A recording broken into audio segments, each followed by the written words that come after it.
Hello दोस्तों, मैं Praveen sir एक बार फिर से ब्राइट कोचिंग के यूट्यूब चैनल पर सभी छात्रों का हार्दिक स्वागत है। आप जानते हैं हम लोग क्लास 12 फिजिक्स की पहली यूनिट स्थिर विद्युत्की का तीसरा अध्याय पढ़ रहे थे, वैद्युत विभव। अब तक हम लोग 26 लेक्चर पढ़ चुके हैं। कल लास्ट हेडिंग हम 26वां लेक्चर था, उसकी अंतिम हेडिंग हमने आपको पढ़ाया था वैद्युत क्षेत्र और विभवांतर में संबंध।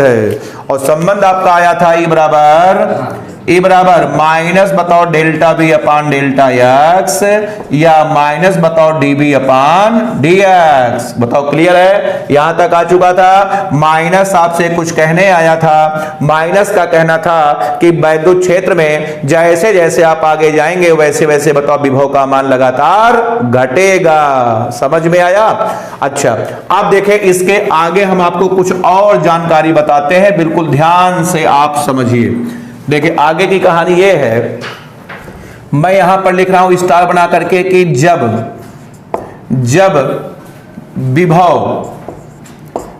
विभव तीन अक्ष में है। जब विभव बताओ कहां है, बोलो तीन अक्ष में है। अब इसको देखना ध्यान से, खतरनाक है ये कॉम्पिटिटिव एग्जाम के लिए। एनसीईआरटी में इस पे प्रॉब्लम है। जब विभव तीन अक्ष में है तो कैसे हम लोग वैद्युत क्षेत्र निकालेंगे, इसका तरीका आपको हम बताते हैं। अगर एक अक्ष में है तो कोई दिक्कत ही नहीं है, तब आप सीधे लगा दो फॉर्मूला ई बराबर माइनस बताओ डीबी अपान डी एक्स। ये सूत्र कब के लिए है? ये तब है जब विभव एक अक्ष में है। ये देखो केवल यक्स आ रहा है ना, केवल एक अक्ष में है, ठीक है। लेकिन अब आपको हम तरीका बताते हैं, जब विभव बताओ कहां है, बोलो तीन अक्ष में है, ठीक। अब आप इसको समझिए। तो सबसे पहला काम आप निकालेंगे, पहले ई एक्स निकालो। ई एक्स बराबर होता है minus del B upon del X, ठीक है। ये देखें, सुन लो, ये जो ये डिजाइन बनाए इसको पढ़ते हैं डेल, इसको पढ़ते हैं बोलो, इसको पढ़ते हैं डेल, पढ़ते हैं डेल।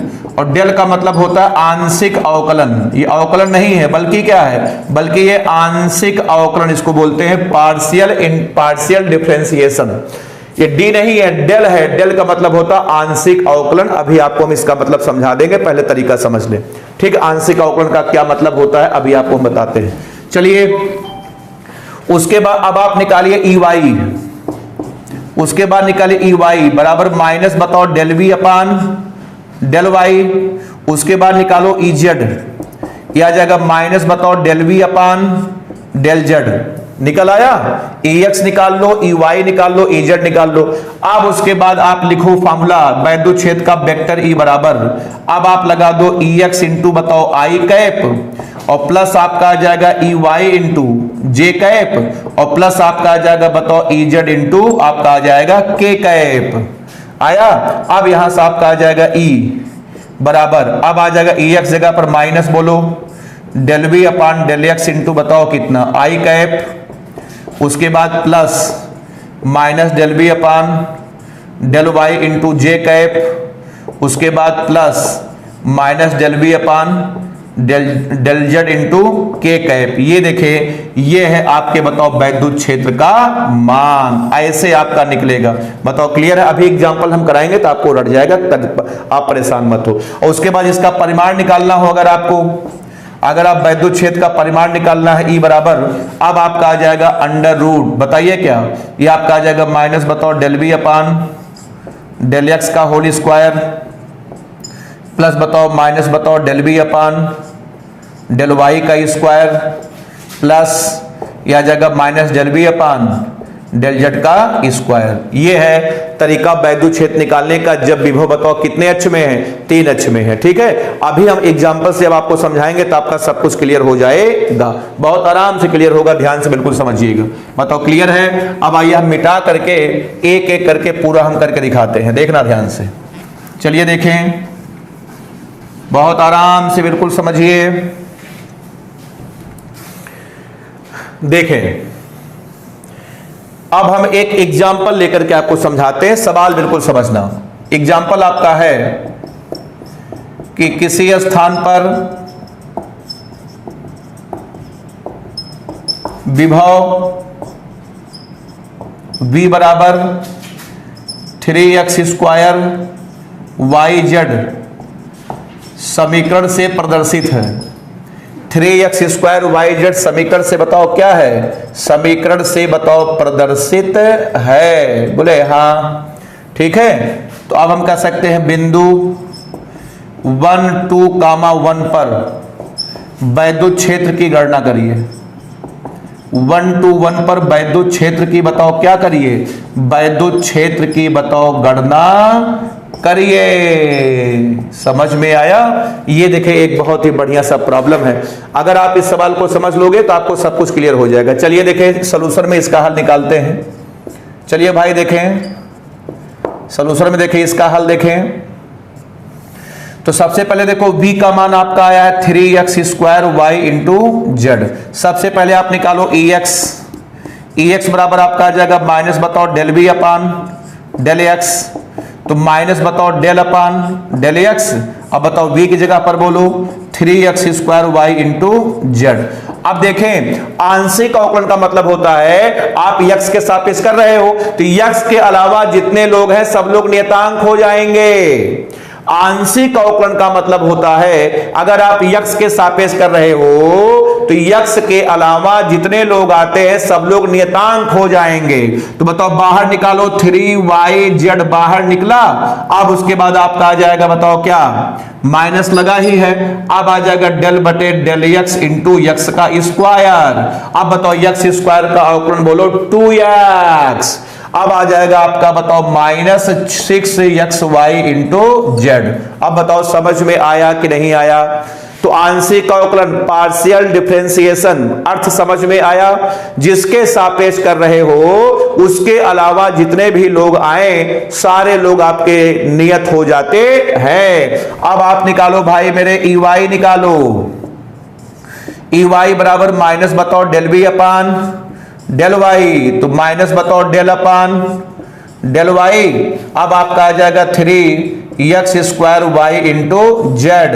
अब आपका आ जाएगा अब बताओ y के सापेक्ष कर रहे हो तो y के अलावा सब लोग नियत, तो minus 3x square into Z del Y into बताओ y का y के सापेक्ष 1 होता है तो minus 3x square into Z. अब आप निकालो EZ। अब आपका आ जाएगा minus del v upon del Z. अब आ जाएगा minus del by del Z. अब आपका आ जाएगा 3x square y into Z. समझ में आ रहा है? बाय वाले लोग ध्यान देना, कोई दिक्कत नहीं है। बाय वाले लोग ठीक है, अभी एक लेक्चर हम बना के डाल देंगे अवकलन समाकलन, ठीक है, सब कुछ क्लियर हो जाएगा जब गॉस की प्रमेय आपको पढ़ाएंगे तब। गॉस की प्रमेय के पहले जो हमारे छात्र बायो के हैं उनके लिए अवकलन समाकलन बढ़िया समझा करके एक वीडियो में डाल दूंगा। उसको पढ़ने के बाद आपको अवकलन समाकलन में कभी कोई प्रॉब्लम नहीं होगी और मैथ वालों के लिए तो कुछ कहने की आवश्यकता ही नहीं है। अब देखिए अब आपका आ जाएगा माइनस, अब बताओ जेड के अलावा बताओ minus 3x square y del बटे del z into z. Z का जेड के सापेक्ष 1 होगा तो minus 3x square into Y आया। अब चलो बताओ वेक्टर ई बराबर आपका आ जाएगा बताओ ex इंटू आई cap plus ey into j cap और प्लस आपका आ जाएगा बताओ ez इंटू ये आपका आ जाएगा k का कैप आया। अब यहां से आपका आ जाएगा वेक्टर ई बराबर, चलो बताओ ex का मान बोलो माइनस 6xy जेड इंटू बताओ कितना आई कैप प्लस ey बोलो minus 3x square Z into बताओ जे कैप और प्लस बताओ minus 3x square into Y into बताओ कितना k कैप। बताओ यहां तक बताओ क्लियर है? चलिए अब आपको किस बिंदु पर निकालना है, 1, 2, 1 पर निकालना है तो x की जगह पर 1, y की जगह पर 2 और z की जगह पर 1 रखना पड़ेगा। सही है? तो चलिए अब आप रखें। अब आप बताइए भैया वेक्टर ई बराबर बोलो। अब आपका आ जाएगा बताओ माइनस 6 गुणे x की जगह पर 1, उसके बाद y की जगह पर 2, z की जगह पर 1 इंटू आई, बोले हाँ। माइनस 3x की जगह पर बोलो क्या 1, उसके बाद z की जगह पर 1 इंटू जे, बोले हाँ। उसके बाद माइनस 3x की जगह पर 1 का वर्ग और y की जगह पर 2, उसके बाद आपका k कैप आया। अब यहां से आपका आ जाएगा वेक्टर e बराबर, वेक्टर e बराबर अब आ जाएगा minus 12i minus 3j minus बोले हाँ 6k आपका आ जाएगा। ये आपका वैद्युत क्षेत्र का वेक्टर आ गया, वेक्टर आ गया। बताओ आया? वैद्युत क्षेत्र का बताओ वेक्टर आया कि नहीं आया? तो चलिए अब आप वैद्युत क्षेत्र का मान निकालना है। मान माने परिमाण होता है, वेक्टर ई का परिमाण बराबर अब आपका आ जाएगा अंडर रूट -12 का वर्ग प्लस -3 का वर्ग और प्लस आपका आ जाएगा -6 का वर्ग। अब यहां से आपका आ जाएगा ई बराबर 12 ग्राम 144 प्लस 9 प्लस 36। अब देखें गुणा भाग कमजोर है, लिख करके जोड़ लेते 144 36 उसके बाद 9 9 6 15 4 19 के 9 हासिल 1 4 3 7 1 8 189। बोले हाँ। ई बराबर आपका आ जाएगा 189 और वैद्युत क्षेत्र का मात्रक होता है न्यूटन बटे कूलम। तो ये न्यूमेरिकल है एनसीईआरटी के, समझ गए? 3 नंबर में जब भी आएगा, तब जब भी आएगा 3 नंबर में आएगा। क्लियर है? जल्दी करिए, एक सवाल आपको हम और करके दिखाएंगे। उम्मीद है न्यूमेरिकल आपको समझ में आ गया होगा। एक और करेंगे तब आपको पूरा क्लियर होगा। तो आंशिक अवकलन का मतलब समझ में आया कि जिसके सापेक्ष तुम कर रहे हो उसके अलावा सारे के सारे लोग बताओ क्या होते हैं? नियत रहते हैं, नियत रहते हैं। ठीक है, तो चलिए आइए अब हम बात करते हैं, एकदम ध्यान से बिल्कुल देखिए। चलिए आइए बात करते हैं, अगले एग्जाम्पल की तरफ चलते हैं। एक एग्जाम्पल और आपको करके दिखाएंगे। एग्जाम्पल देखें, किसी स्थान पर वैद्युत विभव, किसी स्थान पर वैद्युत विभव V बराबर x स्क्वायर YZ से प्रदर्शित है, से प्रदर्शित है। बिंदु 1,1,1 पर वैद्युत क्षेत्र की गणना करिए। वैद्युत क्षेत्र की गणना करिए। ये देखिए, ये आपका प्रश्न आ गया आपके सामने। तो चलिए अब आपको इसको हल करके दिखाते हैं। चलिए देखें, जल्दी से हल करते हैं। बोलिए भाई, v का मान दिया गया है x स्क्वायर YZ। बोले हाँ। यहां सबसे पहले निकालो EX बराबर माइनस बताओ del V upon del x, तो minus del upon del x आपका आ जाएगा x square y into Z. अब बताइए, x का x के सापेक्ष कर रहे हैं, बाकी सब लोग को बाहर निकालो, तो माइनस YZ डेल बटे डेल x इंटू बताओ x स्क्वायर, इसका 2x हो जाएगा, माइनस आपका आ जाएगा 2xy इंटू जेड। आया? अब बताओ EY माइनस बताओ del V upon del y, अब आपका आ जाएगा minus del upon del y, अब आपका आ जाएगा x square y into Z. आया? अब यहां से आपका आ जाएगा माइनस, बताओ क्या बाहर ले लो, ये x स्क्वायर जेड बाहर आया। अब आ जाएगा del y into y, y का y के सापेक्ष एक होता minus x square into Z. अब आप निकालो EZ निकालोगे तो minus del V upon del z, तो minus del y del z आपका आ जाएगा x square y into Z. अब बताओ बाहर निकालो minus x square into y, अब आ जाएगा del y del z into z, z का जेड के सापेक्ष एक आएगा, तो माइनस आपका आ जाएगा x स्क्वायर इंटू वाई। आया? अब यहां से आपका आ जाएगा वेक्टर E बराबर, क्या आ जाएगा? वेक्टर E बराबर, अब आपका आ जाएगा EX इंटू आई प्लस EY इंटू जे प्लस EZ इंटू के। अब यहां से आ जाएगा E बराबर, बताओ EX कितना है? Minus 2x YZ into i. अब बताओ EY कितना है? Minus x square Z into j cap, और प्लस बताओ ई जेड कितना है, minus x square y into बताओ के कैप। आया? अब बताओ मान रखो, क्या क्या मान रखोगे, 1 1 1, एक्स की जगह पर 1, वाई की जगह पर 1 और जेड की जगह पर 1।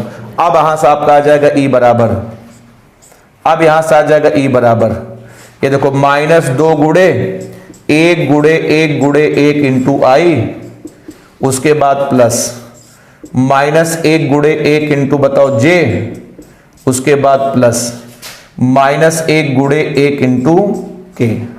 बताओ आया? सही है। चलिए अब आइए देखें, अब यहां से आपका आ जाएगा बताओ वेक्टर ई बराबर, वेक्टर ई बताओ कितना आ गया, माइनस 2i, उसके बाद माइनस जे, उसके बाद माइनस के। आया? अब चलिए यहां से इसका परिमाण निकालो। अब इसका परिमाण आपका आ जाएगा अंडर रूट -2 का वर्ग प्लस -1 का वर्ग प्लस -1 का वर्ग। बताओ आया? चलिए अब यहां से निकालिए ई बराबर, अब आपका आ जाएगा बताओ अंडर रूट बताओ कितना, 6, और मात्रक हो जाएगा न्यूटन बटे कूलम। आप बताइए दोनों एग्जाम्पल बताओ आपको समझ में आया कि नहीं आया, जल्दी से नोट कर लें, तब उसके बाद फिर हम लोग इसके आगे कार्यक्रम को आगे बढ़ाते हैं। नोट कर लें सभी लोग, हो गया सबका? तो इस तरीके के न्यूमेरिकल भी आते हैं, तैयार रहना भाई। समझ गए? ये था हेडिंग वैद्युत क्षेत्र की तीव्रता और विभवांतर में संबंध। तो काफी हम लोग पढ़ते पढ़ते आगे निकल चुके हैं। समविभव पृष्ठ आप पढ़ चुके हैं, उसके बाद इलेक्ट्रॉन वोल्ट पढ़ चुके हैं, उसके बाद किसी आवेश को विभव देने पर प्राप्त ऊर्जा और वेग, कई बूंदों को तोड़ने का भी पढ़ चुके हैं। उसके बाद 4 निगमन हो चुके हैं, अक्ष पर विभव, निरक्ष पर विभव, एक समान वैद्युत क्षेत्र में बलयुक्त माघूर्ण घुमाने में किया गया कार्य वगैरह वगैरह काफी कुछ हो चुके हैं। चलिए अब हम लोग आगे बढ़ते हैं, ठीक है? चलिए अब इसके बाद देखें, हम लोग अगली हेडिंग पर पहुंचने जा रहे हैं। अगली हेडिंग का नाम है वैद्युत स्थितिज ऊर्जा।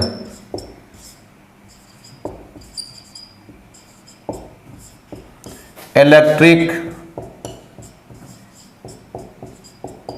Potential energy.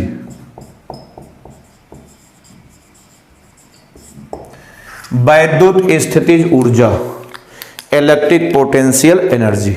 देखें क्या है, ध्यान से बिल्कुल सुनिएगा। सबसे पहले आपको हम बता दें कि देखिए जो ऊर्जा होती है, ऊर्जा कभी नष्ट नहीं होती है। ध्यान से हमारी बात सुनिएगा, ऊर्जा जो है कभी नष्ट नहीं होती।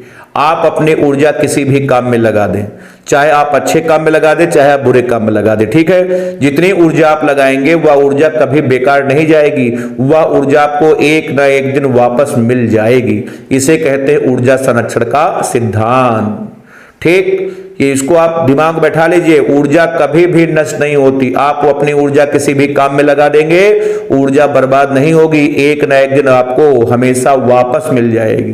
जैसे एग्जांपल आपको बताया, सुनिए।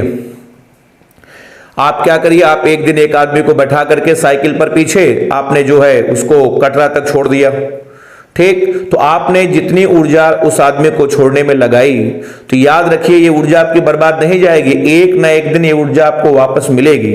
एक ना एक दिन इसी ऊर्जा के बराबर कोई आपकी मदद करेगा। अब जरूरी नहीं है कि आपको साइकिल पर बैठा कर छोड़े ही, किसी भी रूप में वह आपकी मदद कर सकता है। यह है ऊर्जा संरक्षण का सिद्धांत। इस बात से आप बताओ सभी लोग सहमत है कि नहीं? जैसे मैं आपको पढ़ा रहा हूं, मैं अपनी ऊर्जा लगा रहा हूं, ये ऊर्जा कभी बर्बाद नहीं होगी। इस ऊर्जा के बराबर या तो हमको पैसा मिलेगा, अगर पैसा नहीं मिलेगा तो हमको प्रसिद्धि मिलेगी, नाम होगा हमारा, कुछ न कुछ तो मिलना हमको जरूर पक्का है। क्लियर है ना? अब आइए, अब आपको हम बताते हैं वैद्युत स्थिर ऊर्जा के बारे में, ठीक? सुनो ध्यान से। ये देखे एक आवेश आपका है Q1, यहां पर बैठा था, बोले हाँ, उसके बाद दूसरा आवेश यहां पर बैठा है Q2। ये देखिए एक आवेश आपका Q1 है, दूसरा आवेश Q2 है। अच्छा, दोनों देखो प्लस प्लस हैं। अब आपको पता है कि समान आवेश एक दूसरे को प्रतिकर्षित करते हैं, तो दोनों एक दूसरे को भगा रहे होंगे। बताओ क्लियर है? अब मैं दोनों को पकड़कर मैं पास ला रहा हूं, दोनों को पकड़कर मैं पास ला रहा हूं। ये देखिए लाया, ये देखिए यहां पर रख दिया Q1 को और यहां पर रख दिया Q2 को। दोनों को बताओ कितनी दूरी पर रख दिया? R दूरी पर ला करके मैंने रख दिया। तो इन दोनों को पास लाने में मुझे कार्य करना पड़ा। क्यों कार्य करना पड़ा? क्योंकि दोनों एक दूसरे को भगा रहे थे। तो दोनों को पास लाने में मैंने जितना कार्य किया, वही कार्य इस निकाय में ऊर्जा के रूप में संचित हो गया। उसी ऊर्जा को कहते हैं निकाय की वैद्युत स्थितिज ऊर्जा। ये ऊर्जा आपकी है। बताओ समझ में आ रहा है कि नहीं आ रहा है? परिभाषा बोल रहा हूं। परिभाषा, दो या दो से अधिक आवेशों को, दो हो सकते हैं, दो से ज्यादा भी ला सकते हो, 3 4 10 15 20 चाहे जितना लाओ। निकाय का मतलब होता है निकाय में कम से कम दो आवेश हो, ज्यादा से ज्यादा कोई सीमा नहीं है। अब देखिए परिभाषा बोल रहा हूं, दो या दो से अधिक आवेशों को परस्पर पास लाने या दूर ले जाने में जो कार्य किया जाता है या प्राप्त होता है। अच्छा सुनिए, जरूरी नहीं है कि हमेशा कार्य किया जाए, कार्य प्राप्त भी हो सकता है। पूछो कैसे? अगर ये प्लस है, ये माइनस है, तो आप दोनों एक दूसरे को आकर्षित करेंगे ना। अब इनको पास लाने में कार्य नहीं करना पड़ेगा, बल्कि कार्य प्राप्त होगा। तो दोनों बातें हैं, या तो कार्य करना पड़ेगा या तो कार्य प्राप्त होगा। बोले हाँ। अब मैं परिभाषा बोल सकता हूं कि दो या दो से अधिक आवेशों को परस्पर पास लाने या दूर ले जाने में जो कार्य किया जाता है या प्राप्त होता है, वही कार्य निकाय में ऊर्जा के रूप में संचित हो जाता है, जिसे निकाय की कहते हैं वैद्युत स्थितिज ऊर्जा। ये है वैद्युत स्थितिज ऊर्जा। बताओ समझ में आया? परिभाषा बताओ सबको रटी कि नहीं रटी?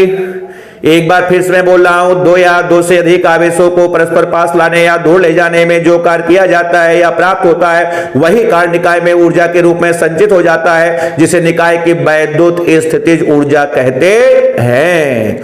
तो वैद्युत स्थितिज ऊर्जा अकेले आवेश की मेरे भाई नहीं होती।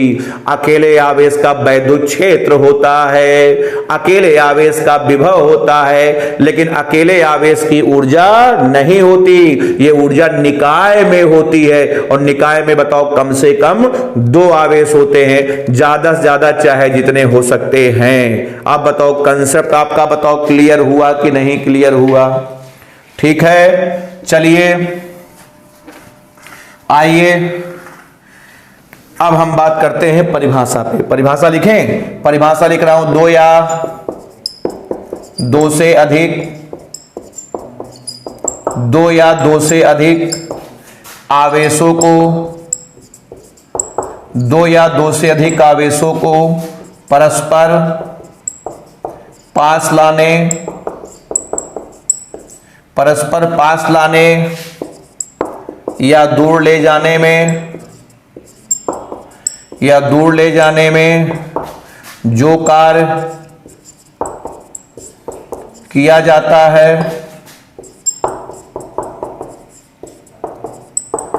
कार्य किया जाता है, या प्राप्त होता है,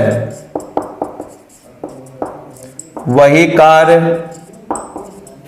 निकाय में ऊर्जा के रूप में, वही कार्य निकाय में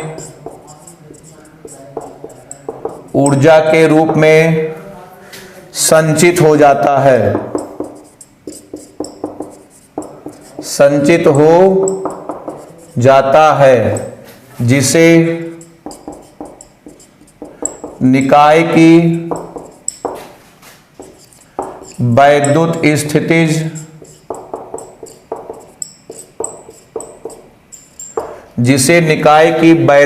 स्थितिज ऊर्जा कहते हैं, जिसे निकाय की वैद्युत स्थितिज ऊर्जा कहते हैं। चलिए अब देखें, एक एक करके मैं आपको बता रहा हूं।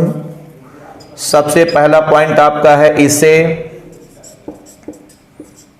हम लोग कैपिटल यू से लिखते हैं। इसे बताओ किससे लिखते हैं? कैपिटल यू से लिखते हैं। नंबर 2 हम कह सकते हैं यह अदिश राशि है, यह अदिश राशि है। ठीक, उसके बाद हम कह सकते हैं नंबर 3 में हम कह सकते हैं मात्रक। तो मात्रक में आप तो जानते हैं, ये मात्रक एक आपका होता है जूल, उसके बाद दूसरा होता है इलेक्ट्रॉन वोल्ट। जूल आपका यमकेश पद्धति में है, यमकेश या एसआई कुछ भी बोल सकते हैं, यमकेश या एसआई में है, और इलेक्ट्रॉन वोल्ट बताओ किसी भी पद्धति में नहीं है। और बदलने का सूत्र पूछना मत, पूछ लोगे तो बहुत बुरा हो जाएगा। 1 इलेक्ट्रॉन वोल्ट बराबर होता है 1.6 गुणे 10⁻⁻19 जूल। ये बदलने का सूत्र है, मैं पढ़ा चुका हूं। इलेक्ट्रॉन वोल्ट आपको पढ़ा चुका हूं। कितने पॉइंट हुए? 3 पॉइंट हुए, जल्दी करिए, उसके बाद हम लोग आगे बढ़ते हैं। बहुत सारी बातें आपको बताएंगे। तो ऊर्जा समझ गए क्या? ये अकेले आवेश की नहीं होती, ये निकाय की होती है, और निकाय में कम से कम 2 आवेश होते हैं। बोले हाँ, क्लियर है। इसे यू से लिखते हैं, यह अदिश राशि है, मात्रक जूल होता है और इलेक्ट्रॉन वोल्ट होता है। जूल यमकेश या एसआई में है, इलेक्ट्रॉन वोल्ट बताओ किसी भी पद्धति में नहीं है। और 1 इलेक्ट्रॉन वोल्ट बराबर 1.6 गुणे 10⁻⁻19 जूल होता है। समझ में सबको आया कि नहीं आया? चलिए, कितने पॉइंट हुए? 3 पॉइंट आपके हुए हैं। अब आपको हम बताते हैं पॉइंट नंबर 4। चौथा पॉइंट अब आप देखें, पॉइंट नंबर 4, चौथा पॉइंट अब आप ध्यान से सुनिए। चौथा पॉइंट आपका है, आइए बात करते हैं बीमा की।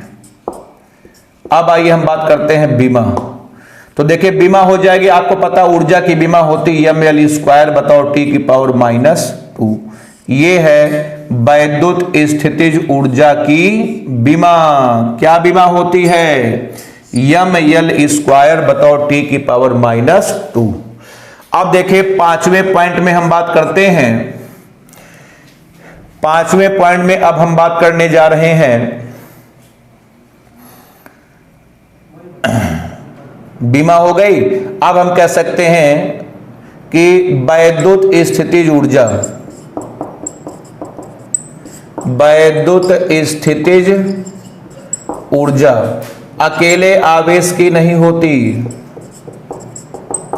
वैद्युत स्थितिज ऊर्जा अकेले आवेश की नहीं होती। वैद्युत स्थितिज ऊर्जा अकेले आवेश की नहीं होती, बल्कि निकाय की होती है। बल्कि निकाय की होती है, निकाय की होती है। ठीक, और निकाय में बताओ कम से कम, निकाय में बताओ कम से कम 2 आवेश होते हैं। निकाय में कम से कम 2 आवेश बताओ होते हैं। ठीक है, उसके बाद देखिए पॉइंट नंबर 6 की बात करें तो बात करते हैं ऊर्जा। ये जो वैद्युत स्थित ऊर्जा है, इसका मान पॉजिटिव भी होता है, इसका मान नेगेटिव भी हो सकता है, इसका मान 0 भी, कुछ भी हो सकता है। ऊर्जा प्लस भी हो सकती है, माइनस भी, और 0 भी हो सकती है। बोले हाँ। कितने पॉइंट हुए? 6 पॉइंट हुए। अब देखें 7वां पॉइंट अब मैं लिख रहा हूं। 7वां देखो, यदि निकाय बनाने में, यदि निकाय बनाने में कार्य करना पड़े, निकाय बनाने में कार्य करना पड़े तो निकाय की ऊर्जा बढ़ेगी। तो निकाय की ऊर्जा बताओ क्या हुआ? निकाय की वैद्युत स्थितिज ऊर्जा बढ़ेगी। निकाय की वैद्युत स्थितिज ऊर्जा बताओ क्या होगी? बढ़ेगी। और यदि कार्य प्राप्त हो, और यदि कार्य बताओ क्या हो? प्राप्त हो, तो निकाय की तो निकाय की वैद्युत स्थितिज ऊर्जा, निकाय की वैद्युत स्थितिज ऊर्जा घटेगी, निकाय की वैद्युत स्थितिज ऊर्जा घटेगी। बताओ क्लियर है? जैसे इस पे सवाल आपको बता दे, पॉइंट लगता आपको समझ में नहीं आया। बात यह है कि अगर दो इलेक्ट्रॉन है, इलेक्ट्रॉन सवाल पूछा गया था, बहुविकल्पी प्रश्न आया था कि दो इलेक्ट्रॉन को अगर हम पास लाएं तो बताओ निकाय की ऊर्जा बढ़ेगी घटेगी? इसका जवाब है भैया जब इलेक्ट्रॉन को पास लाओगे तो आपको इलेक्ट्रॉन प्रतिकर्षित करेंगे, आपको कार्य करना पड़ेगा। तो कार्य करना पड़ेगा तो वही जितना कार्य करोगे वही कार्य निकाय में ऊर्जा के रूप में संचित हो जाएगी, इसका मतलब ऊर्जा बढ़ेगी। और अगर आप इलेक्ट्रॉन प्रोटॉन को पास लाएं, इलेक्ट्रॉन को प्रोटॉन को पास लाएंगे तो आपको कार्य करना नहीं पड़ेगा बल्कि कार्य प्राप्त होगा। और अगर कार्य प्राप्त होगा तो बताओ निकाय की ऊर्जा क्या होगी? घटेगी। तो याद रखना, अगर कार्य करना पड़े तो ऊर्जा बढ़ेगी और अगर कार्य प्राप्त हो तो बताओ ऊर्जा घटेगी। बताओ कंसेप्ट बताओ सबका क्लियर हो रहा है कि नहीं क्लियर हो रहा है? तो यही पॉइंट हमने आपको लिखा है कि यदि निकाय बनाने में चाहे जितना आवेश तुम ले आओ, 2 3 4 5 6 7 8 9 10 कोई दिक्कत नहीं है। अगर निकाय बनाने में तुमने कार्य किया है तो निकाय की ऊर्जा बढ़ेगी और अगर निकाय बनाने में कार्य तुमको प्राप्त हुआ है तो निकाय की ऊर्जा घटेगी। बताओ क्लियर है? अब बताओ वैद्युत स्थितिज ऊर्जा के बारे में कोई कंफ्यूजन तो नहीं है? याद रखना, यह ऊर्जा अकेले आवेश की नहीं होती, अकेले आवेश का वैद्युत क्षेत्र होता है, अकेले आवेश का विभव होता है, लेकिन अकेले आवेश में ऊर्जा नहीं होती, ऊर्जा निकाय की होती है। और निकाय में कम से कम 2 आवेश होते हैं, ज्यादा से ज्यादा इसकी कोई सीमा नहीं है।